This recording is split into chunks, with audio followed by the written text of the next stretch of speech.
Good evening, everyone. It's nice to see you here. And also it's a very warm welcome to those who are watching us online. Just a couple of things before we start. If you want to ask a question, and if you're watching us online, you can send us a question via our email, inclusive.theology.series@gmail.com. If you want to share any feedback with us as well, you can use this email. It's very important for us that you feedback to us because this is the first time when we're doing it. The session is being live streamed, and then the recording will be on our YouTube channel later if you want to rewatch it.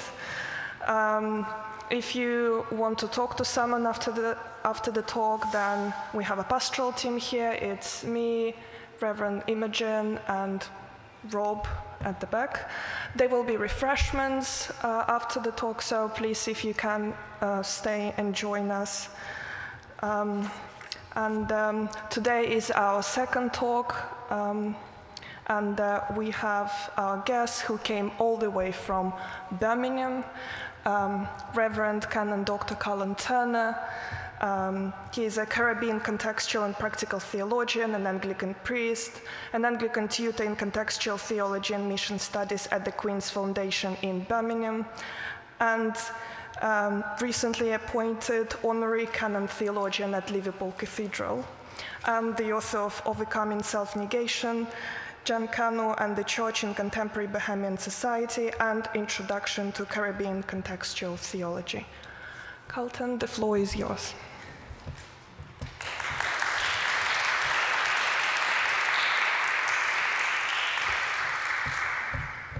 Thank you. We have an hour, and I usually get quite excited. So if I run on and on, please forgive me. That's just me. Thank you for having me, and thank you for having this session. I hope that you can engage with this and kind of see these issues as I see them as I try to communicate to you. Okay? So take what goes deeply for you, but I offer this with grace. Yes? So thank you. A bit about this title, Out of Slavery and Into the Land of Freedom. I think that's an intro to Black theology. I want to talk about Black theology, but I want to paint that on the backdrop of what we know of to one degree or another that for me hasn't quite gone away, and that is the plantation experience. The way I see it, we all are joined together historically. The world is. There have been so many catastrophic, genocidal events that we all have inherited it. And we have to work this out, some way and some shape and in some form. I'll get back to that in a minute. But our topic is Black theology. Let me tease back a layer. What's theology? I imagine that we're part of the congregation here. Yeah? Some are. Where you are, what's theology? Give me a quick definition. No, not people formally trained. What's a quick definition for you? Yes.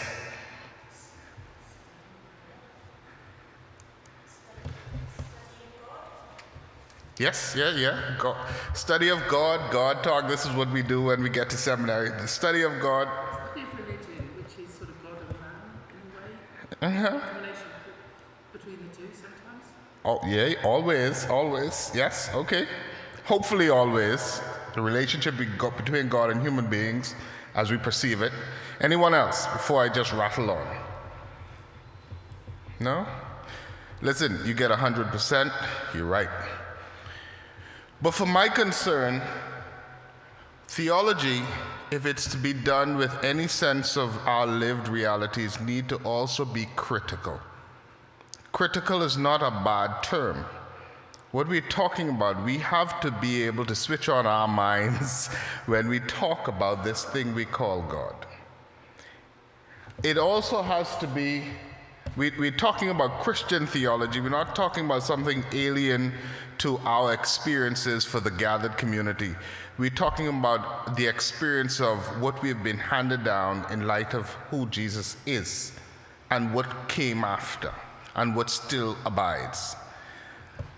But one of the key things that I think we often sidestep is this thing of contextual. That's my particular training, contextual theology.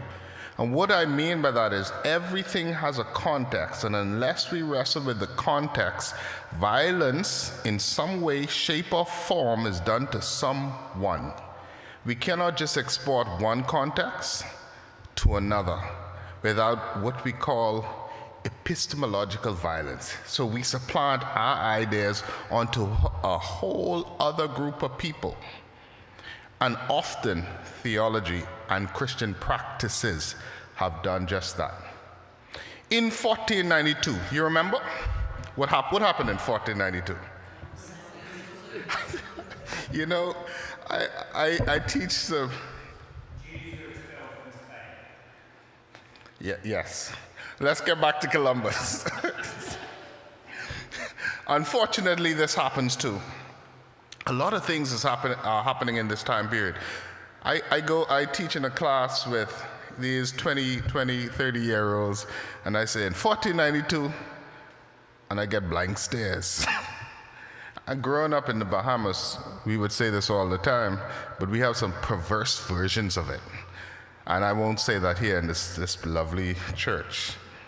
But in 1492, we had a moment where Europe encounters the Americas for the first time. Columbus landed on an island called, he called it San Salvador. This is an island in what we now call the Bahamas, where I'm from. That island had a name. The name was Guanahani. The indigenous, the Arawak, the Taino, the Siboney, in his journal, he describes them in this way. It appears to me, I'm paraphrasing, that they are of some intelligence as they repeat words that are spoken to them. They appear to have no religion and no God. And this is the thing. It appears to me, he says, that they would become good servants. And upon my return, I shall bring back a few of them for your majesty. What kind of mindset is that? And I want you to let that sink in. What kind of mindset is that? And that's deeply subconscious. And no doubt the same thing you're talking about is just the order of the day. It has to be done. There's no critical thought about it. There's no empathy around it. What that leads to is the mass genocide of the indigenous peoples across what we now call the Americas. The extermination of those ancient cultures far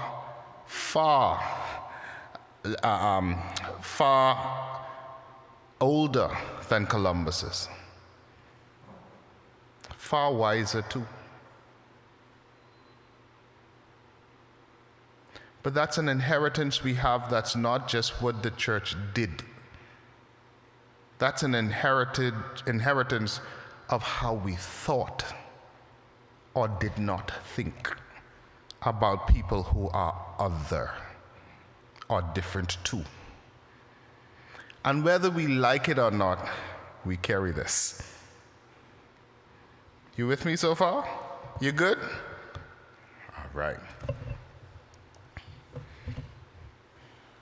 Black theology is a moment in time when all of these insights come together. And the book I have there is by one of what we call the godfather grandfathers, I can't remember what they say, of black theology, who responds to racism and the church in American society. In light of the Jim Crow laws, in light of the civil rights movement, and in light of a persistent, ongoing experience of marginalization of black people in the US. His name is James Cone, A Black Theology of Liberation, and he starts to tease out these kinds of issues. And one of the things he says, and which I hold to as well, is that theology is never neutral. We never do God talk, this thing we talked about. We never do God talk from an abstract view. We do God talk from a particular view, from our particular experience. But the day we think that we're speaking for all people in all time, then we're doing violence some way. So it's never, can't ever be. We're too particular for this reason. I mean, for that to be the case. But theology, if it's going to be done, has to take people's experiences seriously. And the experience that I'm naming of racism is a serious one. And how can you read the Bible? How can you do God talk without attending to the experience of brutality? And often, this explains why my example of a Columbus, you go to a place you've never known, meet a people you've never met, and what do? They end up dying. Does it matter? That's when a theology does not take experience seriously. Let me give you an example. We just came through the Easter period. And I make this point all the time. I could read the Bible all day long.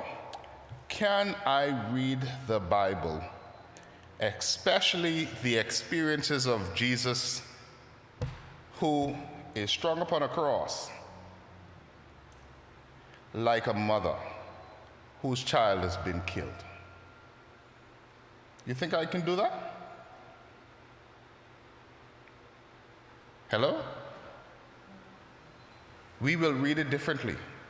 We will engage with it differently. And the experience will be differently. And Cone is saying, take this experience seriously. We can't be silent on this. And we have to name the lived realities. Black theology seeks to name racism as an evil. The problem with theology, often as it has been exercised, is we don't name the things that are very, very clear. You want to know when, let's use the term evil, is powerful when we don't name it.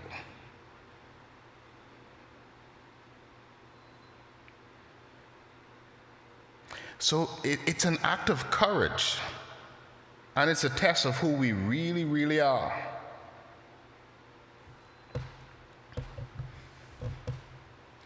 And the other thing I want to say before I move on is, and this is particularly important for me, if I take the experience that I highlighted for you of plantation slavery seriously, there's another aspect.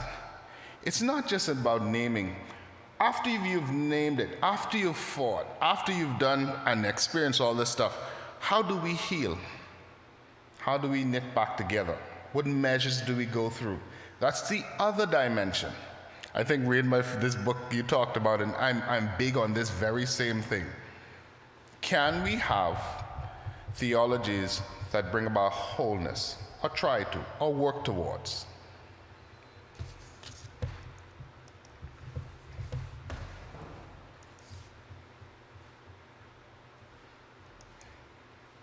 Uh-oh. Okay.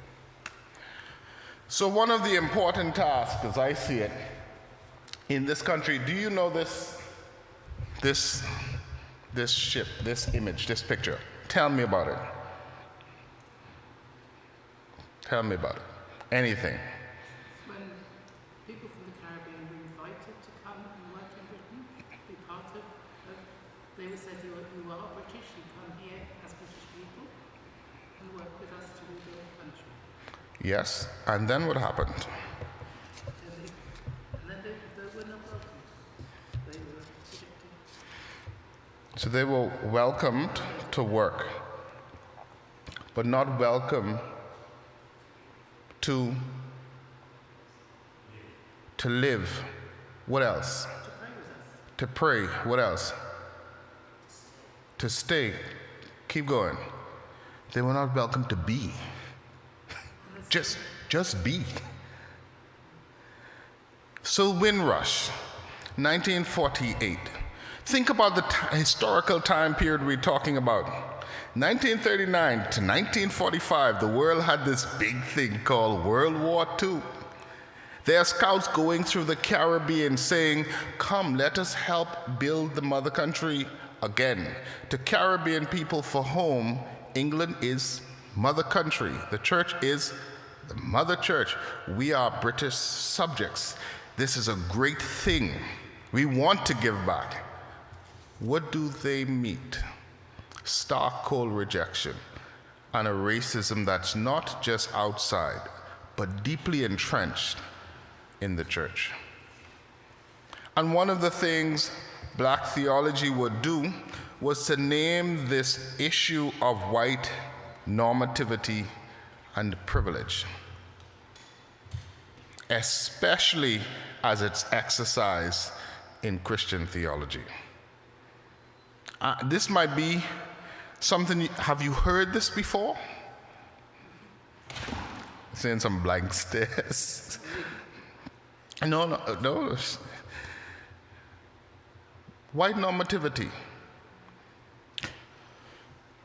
It has to critique how the Christian story is understood and told and exercised. And it has to resist structural racism and oppression. Maybe that makes sense if I go on to the next slide. This picture above, it's a bit faded, but this is a famous picture of something that happened quite a lot. And forgive me if this jars you. It's a picture, and I don't, please take care of yourself, but it's a picture of the one on the top, lynching. What's lynching?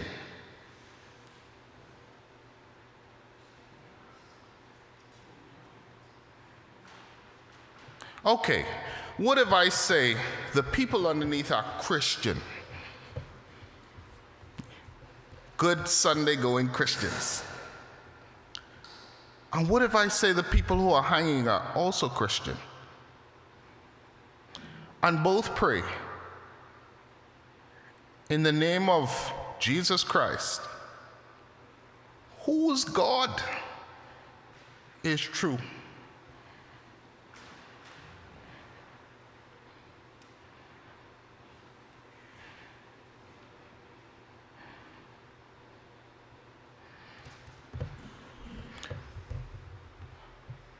For a long time, I've seen the tears of a black woman.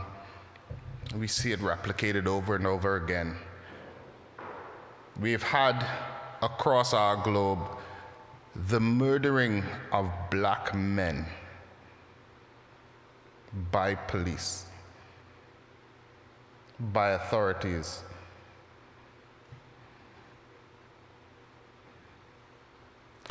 The persistent raping, pillaging, impoverishing of black women and black people. You see those tears? That's just an image. And the whole point is from the top to the bottom, both of them, some things that black theology for me would make very clear that black suffering is, maybe that's the next slide. that can you go back? That theology should never be an abstract meditation because it's rooted in real life and complex situation in which people are disadvantaged and often killed. This is a reality.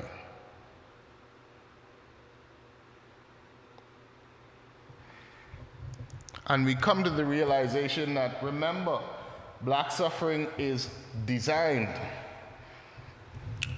and often state-sponsored.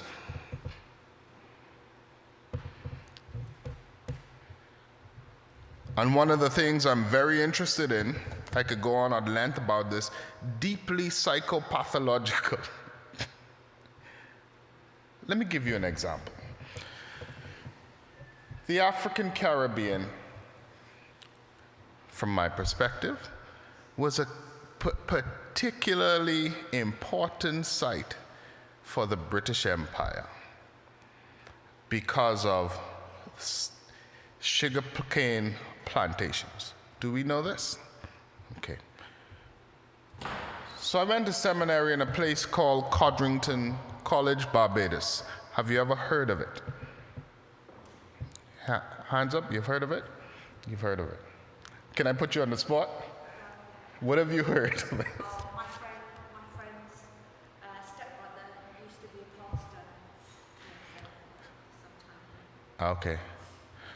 So I trained at Codrington College, like you were trained at Westcott. I'm staying over at Westcott, and this is 20 years ago. I'm from the Bahamas. This is Barbados. People from across the Caribbean would come and we would spend 3 years or so and we would study. We would study on what effectively was a former slave plantation.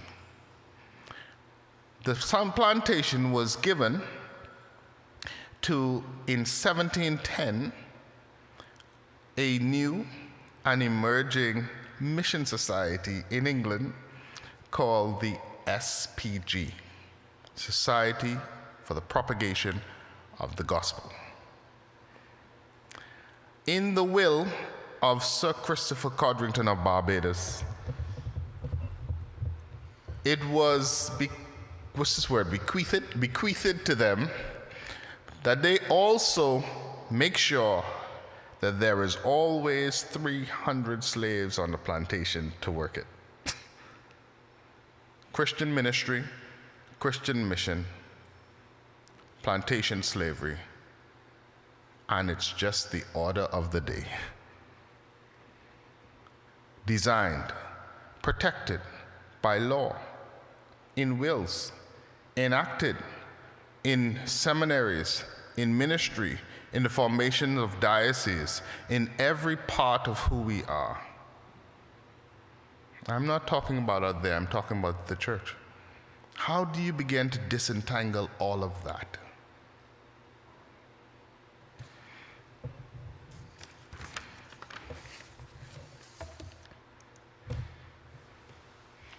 Then you go to some place like reading the Exodus narrative. I started by out of slavery into freedom. And what kind of freedom are we talking about? I wonder how you read the Exodus narrative where the children of Israel are in Egypt in bondage. How do you start to read that? Because listen, the more we interrogate the story in light of the day, it becomes much more interesting. But if you are reading the story as it is, God seems to take a side, a view. And the view is that people who are in bondage should not be, and that God does not like slavery, oppression, and seeks freedom.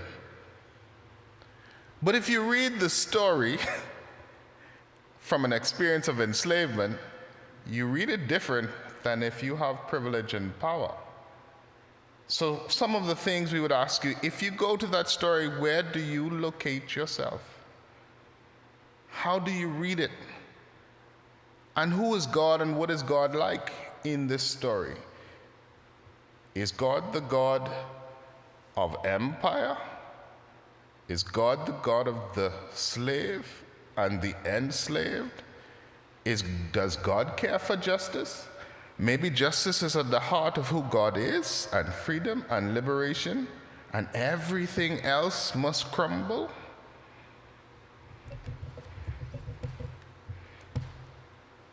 Do we read it as a simple story?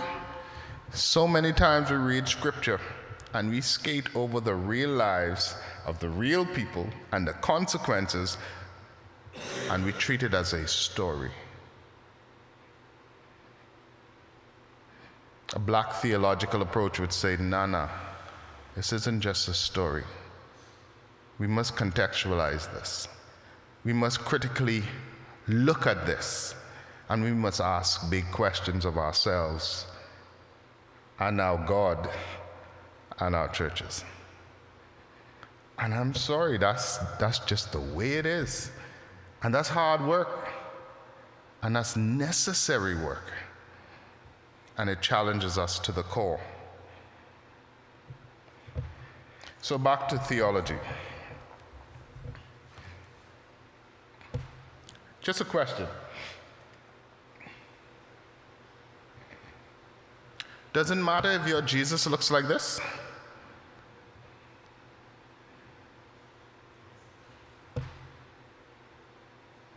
Tell me, what did the nods mean?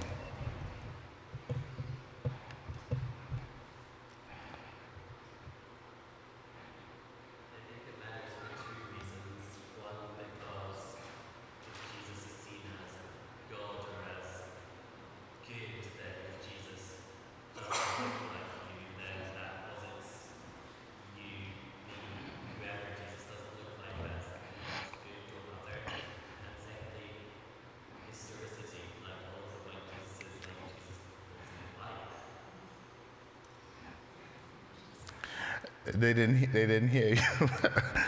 I would just say Jesus is charismatic Arab, Israeli background, so white. Depends on what you define white as. But I've seen plenty of instances both in Africa and in the Caribbean where there are black Jesuses. It means nothing to me. I mean, back in the 70s, I see churches where there have been black Jesuses. And it didn't mean anything at all. It is a reflection of your belief or your understanding of God. When you say it didn't mean anything, you mean it didn't annoy you or bother you? Oh, okay. You accepted that this is a depiction.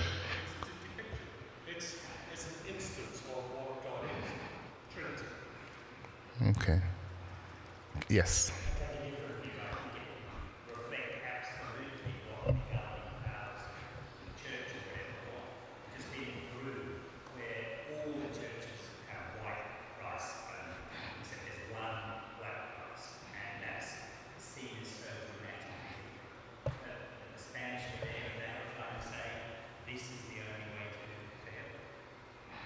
So we're going back to this idea of state-sponsored and power, like how power shapes how the power of oppressors shape how God and Jesus is represented for everyone else. This is the point, okay? I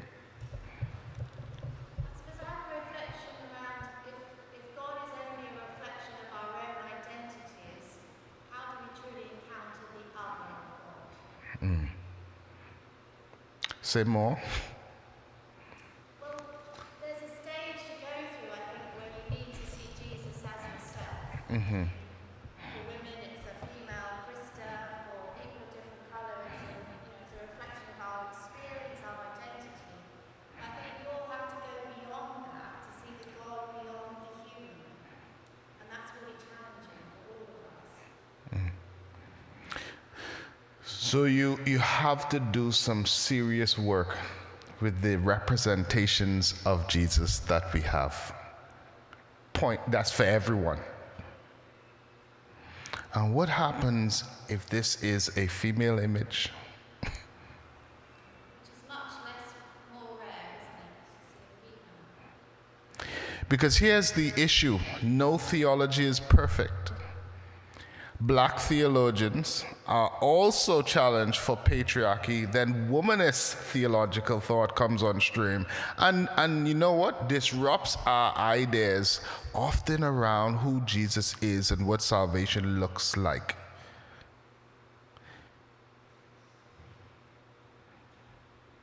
So you're saying that you could display Jesus as a female form, but though the Bible says that's not what it is. The Bible says a lot of things. The New Testament does. Mm-hmm. God the Father, God the Son, God the Holy Ghost. Mm-hmm. And if you want the female form, that probably is Mary. And it's all to do with family and things like this. It's a way of bringing the children into this. Go ahead. I was interested in you saying that God, Jesus is. I think I separate Jesus, who was a historical figure, from a certain area with a certain ethnicity. But Jesus is now doesn't necessarily have a representation. I see representation, but they're not necessarily my inner, which doesn't really have a picture. Was Jesus risen from the dead? Did he ascend? Yes, but that Does that have already ascended into heaven?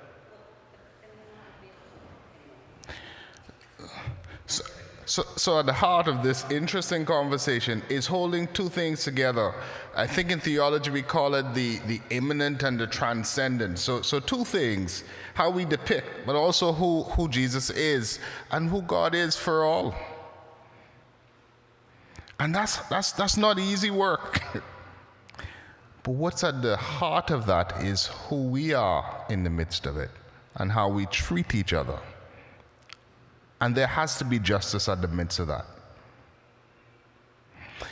The thing I want to end with,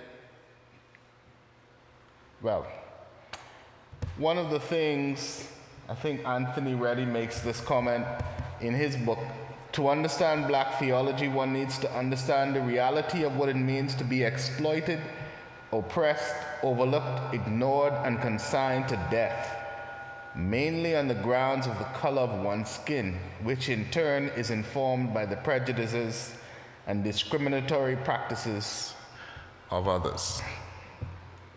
You know who Anthony Reddy is? Oh, okay. I think I'm standing in for him today, but thank you. Okay. Can you go back one slide?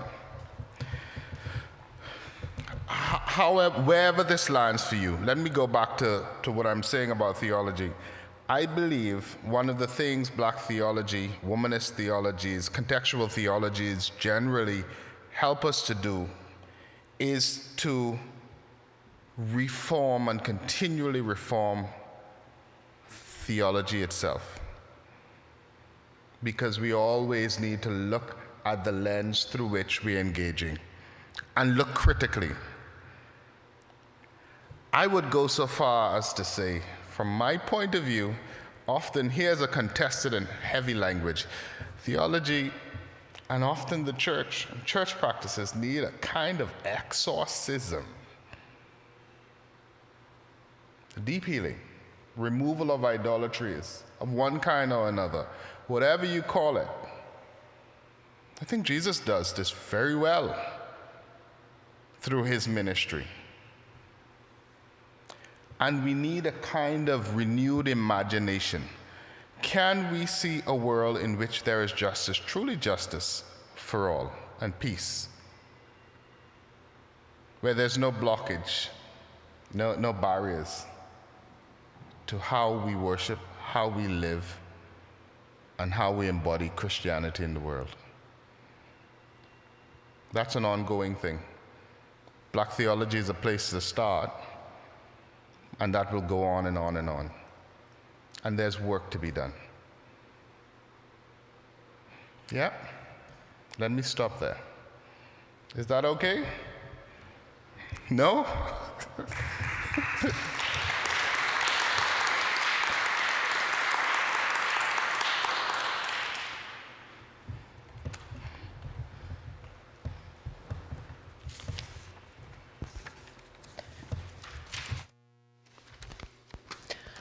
Thank you so much, Carlton. Now there is some time for questions, 15-20 minutes for questions, so if you would like to ask a question.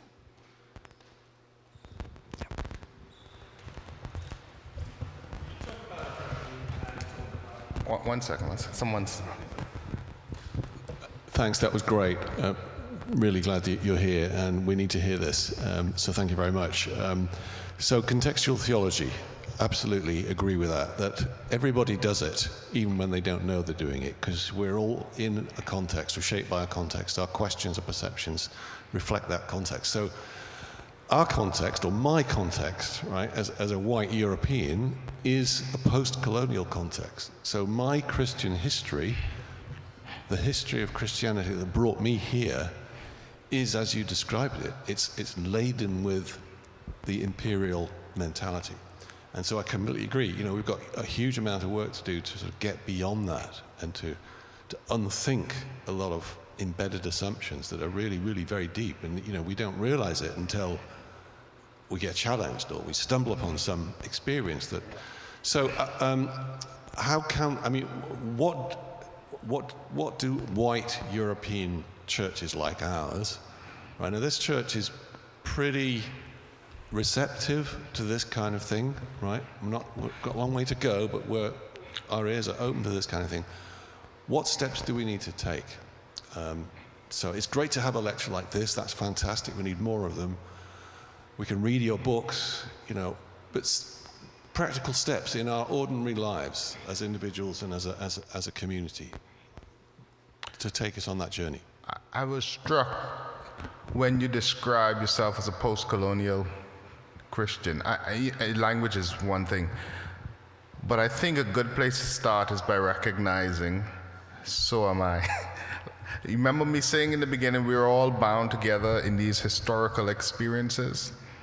So we're sitting here in 2024 in a church I don't know, but this church is very connected to the church per se that I grew up in the Bahamas on some island long time ago, and the connecting bit is something called the British Empire.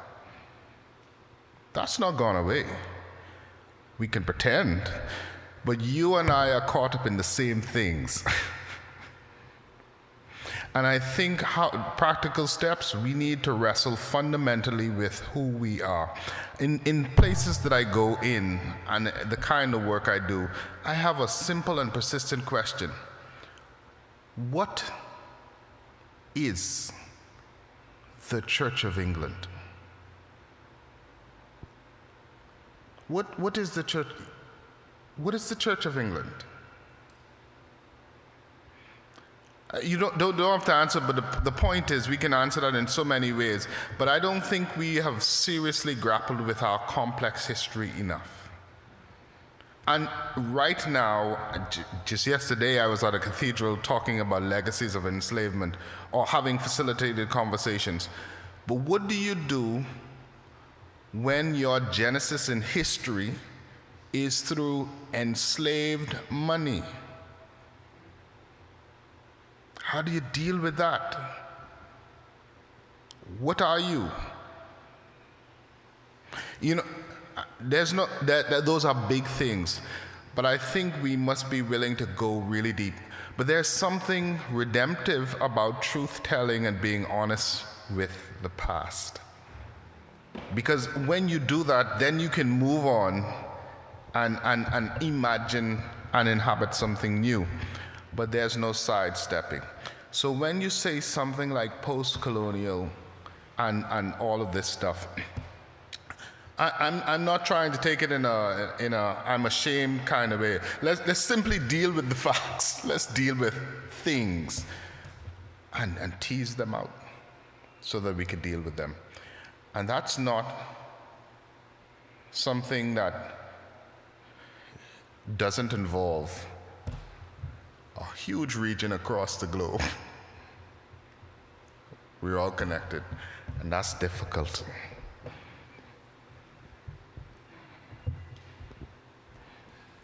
I find it very interesting because I spent an awful lot of time in Africa and in the rural areas.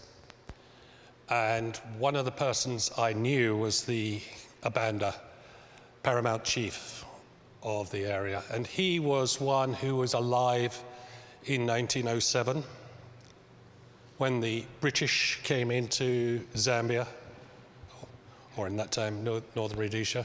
And he had a great respect for it because A, they brought in learning, teaching, and things like this, and the priest brought that in. But more importantly, it stopped the attacks of the Ngoni on the Chewa, who they were. It stopped the attacks of the Yarrow, and it brought an understanding. So again, you know, there is all sorts of ways of looking at the empire. He had a great deal of respect for it and of the religion. Okay. That's one place that you've experienced. Okay.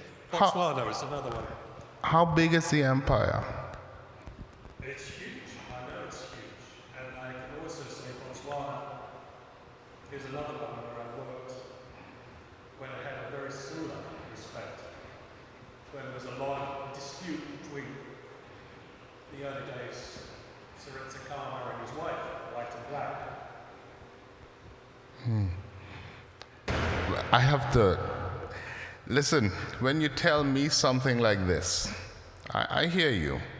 But when I think about the multiple millions in an unprecedented system of imperial expansion that favored only Europe, economically, politically, theologically, ecclesiastically.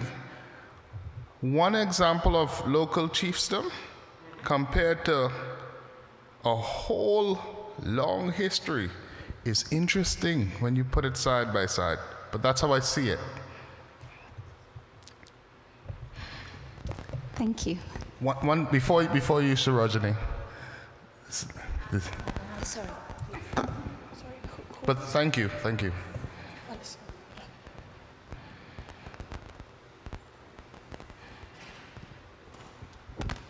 Hello, I was very taken by reading some books and saying, actually, it's time that white people in Britain stopped asking black people how to deal with racism, but asked ourselves how to deal with it. And since then, I've been trying to go on my own family's journey. I mean, I went with CMS to Africa, aged 18, on a very dubious trip. Very good for me, but I don't think it did much good for anybody else, if I'm honest. My father worked in Africa at the very end of colonial times. My grandparents were in India. But tracing it back, I thought, well, we have no slavery in our family. But through an illegitimate great-grandfather, his absolutely we have. You know, go back a generation or two, we have. And it's not only challenging to do that, but you realise how much of British politics is still actually engineered by the money that came from the reparations. The families that are at the fore in British politics, a lot of them got huge amounts of money from it.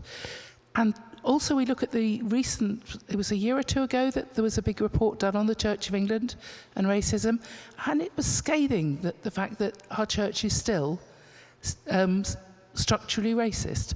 Black preachers find it more difficult to get posts, and I find it terribly challenging to feel positive about going forward and not to feel overwhelmed with, not guilt, because I think it's important to recognise that when I was at school in North London in the early 70s, I saw black and Asian children come in and sit at the bottom classes. And yes, we had some in the top groups, but mostly they were in the bottom groups. And nobody challenged it. None of us challenged it. There are so many questions, so many hard things to do with yourself. And I just think it's a very tough journey to go on personally. It's a tough journey to go on with the church, because I think as a church we haven't even started to touch the surface. I mean, I've loved the fact that Imogen consciously puts images that aren't just white images on the front of our sheets, and I think it's brilliant, because there's not an image that's not white here, because it's a white area. people were representing themselves. But I just wonder what you think about this, that it really isn't the job as a white community to say, you tell us what to think. And that's a voice that's been coming through very recently and very strongly. And necessarily so. I think we all have work to do. And there's no easy way out of it. So, amen to all that you've said. Thank you for being on the journey. It's very tough though, isn't it? Definitely.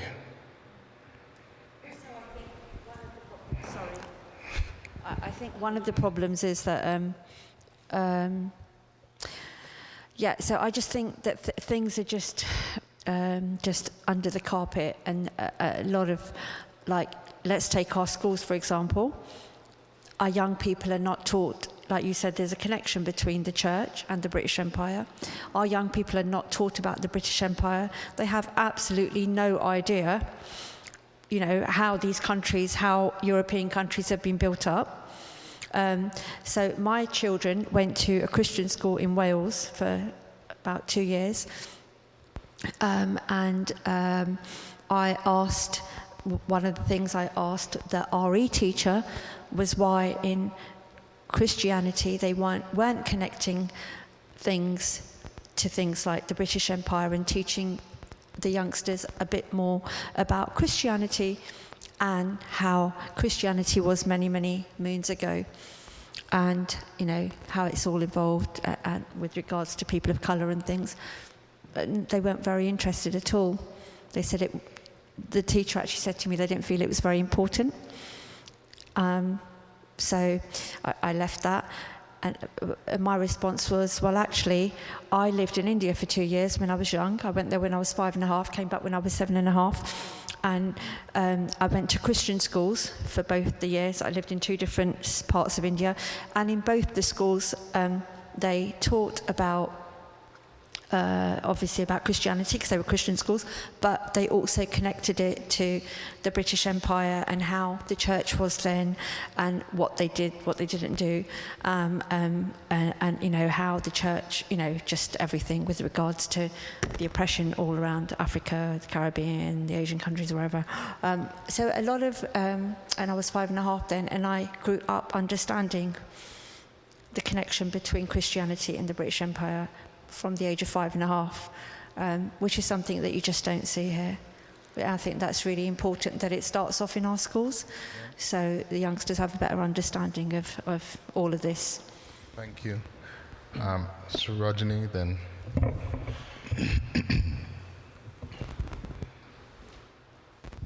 Thank you. Thank you so much, Carlton. My name is Sarojini Nada. I'm a visiting professor from South Africa. And so this conversation is always very interesting to me. I think one of the problems is that we don't have the difficult conversations with the R word. And by the R word, I mean reparations. In South Africa, we moved very quickly towards reconciliation, as you know. And 30 years later, the poorest of the poor remain black in South Africa. Yes, we have a black government, but we didn't change the systems. We didn't change the systems of governance. We didn't change the whiteness, if you like, of the ways in which we operate. And so my husband, when South Africa has lots of wine farms, and we were recently we went after a conference to a wine farm, and as we approached the gate, the security guard asked us, "What are you here for?" And my husband jokingly said, "We're here to take back the land." And you should have seen this guy's face. He said it jokingly, but the fact is that when we talk about what can we do, we have to start having serious conversations about where power lies. And so we were not post-colonial in many ways, because there's an ongoing coloniality of the mind, there's an ongoing coloniality of resources, there's an ongoing coloniality of education, and so we have to decolonize at every step, and that requires being honest about things like reparations, I think. And that is a theological problem. Man. So okay. I just wanted to ask you a question about time and whether any black theologians have written about the effect of time on how we think about, I guess, Jesus in particular, because I was really struck when we were having that little conversation around the room about what does Jesus look like, and I've been reading a lot in queer theology recently about time, and I felt like we were getting stuck in this conversation between what might the biblical Jesus, or the Jesus when he was alive the first time, right, in the Bible, what might he have looked like? What might the body of Christ look like now, which, you know, if we take Pauline stuff seriously, is different than what Jesus looked like, and what might an eschatological Jesus look like? And I was just wondering if there are any black theology kind of perspectives on that, and if not, do you think there's somewhere to go on that? Oh, wow. That's the question I did not expect. No, I'm not aware, but I think I love where you're going with that. I think all of that needs to be teased out. Imogen, you mean? Yeah, yes. Is when you said, in terms of the images, you have to do the work out. There's a two-step, there's some different steps of working this thing out. And you said that, and it just, yeah. The image that we have, but also, which is just an image, but also what that might mean, just much broader and much deeper. So the time thing is quite related to that. So I haven't thought about it, but definitely. So thank you. Sorry, I was just trying to collect my thoughts now. The lady over there used the word decolonize, which I'd never heard before, and which really, really helps me in my thoughts. And you, at the end of your talk, you said something like, there's a lot of work to do, and which Jonathan also touched on. And I was wondering if you see the church as being willing to do that work more than society, or is society actually outstripping the church in finding ways to do that work? Oh boy. I think a lot of things are happening concurrently now. So let's just take this thing about reparations or contested legacies and what you do. Colson's statue, for example. In churches and universities and schools, we're realizing, which is no surprise to me, that you just scratch the surface, it's everywhere. Everything has links back to some plantation somewhere, from politics to culture, particularly the church. I think it would be unfortunate if the church were to get left behind in this, unless, this is an important word for me, the decolonizing, or a decolonial turn, because Sarojini is quite right. We're not just talking about something that happened in history. We're talking about something that continues to happen in the way we think, in how we organize resources, in political appointments, in ecclesiastical appointments. The list goes on. And it's the mindset or the consciousness, whatever word, it has to shift. I don't know if the church is any better off than wider society, but we have an opportunity, because when I say missionary Christianity, how Christianity spread through European empires, the church was at the heart of it. It proceeded along ecclesiastical lines. If there's anybody who should be doing this work, it's us.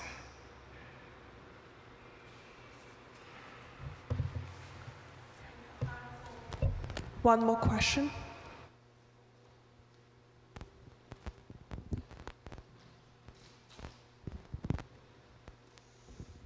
Thank you so much for being here and for sharing what you have with us. I just wonder whether you can reflect a bit on, I don't know if you know Miroslav Volf's work on exclusion and embrace. And one of the things that he says, which I think is really powerful in the context of violent conflict, is that we all have to learn to recognize our ability to be the oppressed and the oppressor. And I think for me, that's really powerful, because sometimes when I was going through my kind of feminist pathway through life, I had to realize that I wasn't just a victim. And I think all of us have to do that. And it's a way then of recovering an identity for the oppressor as well. Because if we haven't got any hope for the oppressor, we haven't got any hope for the oppressed. Yeah. I think about this thing a lot. My first book, my PhD thesis, was on the fact that I'm not looking at a them versus us, a black versus white. I'm looking at internalized structures of racism, what I do to myself. And part of the tragedy of the colonial agenda is it sets a framework that perpetuates itself. So you form a society, let's just say the Bahamas and the Bahamians are more colonial than the ones who handed it on. And that work has to continue. So this idea of oppressor and oppress, the problem is it's a system, and the system perpetuates itself in ways we have to pay attention to the system. This is not about me versus you, it's the system we're all wrapped up in. And I think, particularly in these situations of violent conflict and how you respond, at the end of the day, you want systems of justice. No one is trying to, there's something called the Caribbean Reparations Commission that's talking about this often, particularly from the point of the Caribbean. And any commissioner would say, our first port of call is not money. We have to talk about money, but before you even get to it, what do you do in terms of health? Legacies of health inequalities, systemic resources, housing, the way the land is structured, how history is taught. Before you even talk about resources, there are so many things that need to be put in place. But you have also to talk about money, because systems of oppressions continue. It's the system that needs to break. So the same ones who are delivered from bondage can form the same systems of oppression if they don't remember that they were once in bondage. Isn't this the biblical mandate? Remember that I have delivered you. How dare you? How do we break the system? It's a system. And I think we just need to have the kind of consciousness to see the system for what it is. It's impersonal, but the system needs to stop. Yeah? I suppose a follow-up on that would be the Christian church in its various manifestations has perpetuated a system which misuses power. So I wonder how we reimagine the church, a church that doesn't misuse power. It's a challenge. It's hard. Thank you for having this kind of session where we could talk about it. Not everyone does. And maybe it's in an academic realm and I could talk about this all day, but on an everyday level, actually people are talking about it. We might not be present to it, but they're looking, they're watching us. But it's hard work. That's all I'm saying to you. It's hard but necessary work, and we don't get to escape it. But if we attend to it, we can be and will be transformed by it. I believe that. For the good. Carlton.